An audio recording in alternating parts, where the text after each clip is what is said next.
शराब घोटाले मामले में दिल्ली के मुख्यमंत्री अरविंद केजरीवाल को निचली अदालत से मिली जमानत पर हाईकोर्ट ने मामले की सुनवाई तक जमानत पर रोक लगा दी है। ईडी ने केजरीवाल की जमानत पर रिहाई के आदेश को दिल्ली हाईकोर्ट में चुनौती दी है।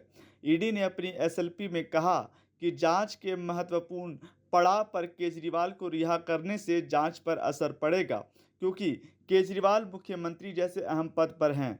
इस पर हाईकोर्ट ने केजरीवाल के वकील अभिषेक मनु सिंघवी की उस दलील को ठुकरा दिया है जिसमें कहा गया कि याचिका पर जल्द सुनवाई की जरूरत नहीं है। इस बीच जस्टिस सुधीर जैन ने कहा कि जब तक हाईकोर्ट में सुनवाई लंबित है तब तक निचली अदालत का आदेश प्रभावी नहीं होगा।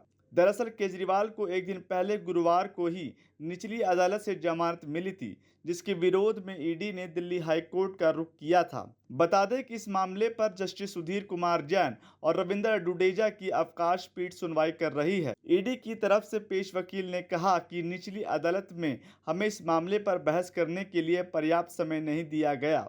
एएसजी राजू ने कहा कि हमें लिखित में जवाब दाखिल करने तक का समय नहीं दिया गया, यह बिल्कुल भी उचित नहीं है। ईडी ने पीएमएलए की धारा 45 का हवाला दिया है।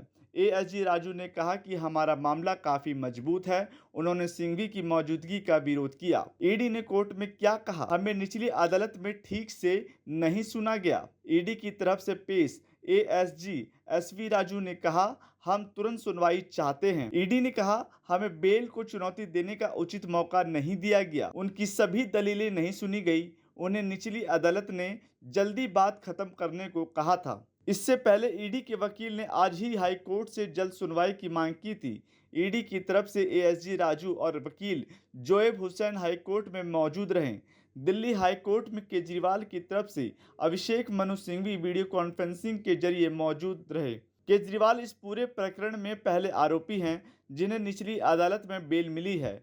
उनको ईडी ने गिरफ्तार किया है, सीबीआई ने गिरफ्तार नहीं किया है। अब संभव है सीबीआई अपना दांव चले। हालांकि इस मामले के बाकी दूसरे आरोपियों को भी ईडी मामले में निचली अदालत से रेगुलर बेल नहीं मिली है। उधर ईडी सूत्रों के मुताबिक दिल्ली आबकारी नीति मामले में राउज एवेन्यू कोर्ट से मिली अरविंद केजरीवाल की जमानत के फैसले को वो दिल्ली हाई कोर्ट में चुनौती दी है। क्या है पूरा मामला?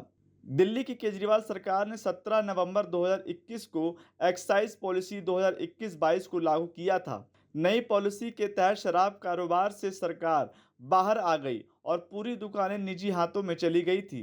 दिल्ली सरकार का दावा था कि नई शराब नीति से माफिया राज खत्म होगा और सरकार के रेवेन्यू में बढ़ोतरी होगी।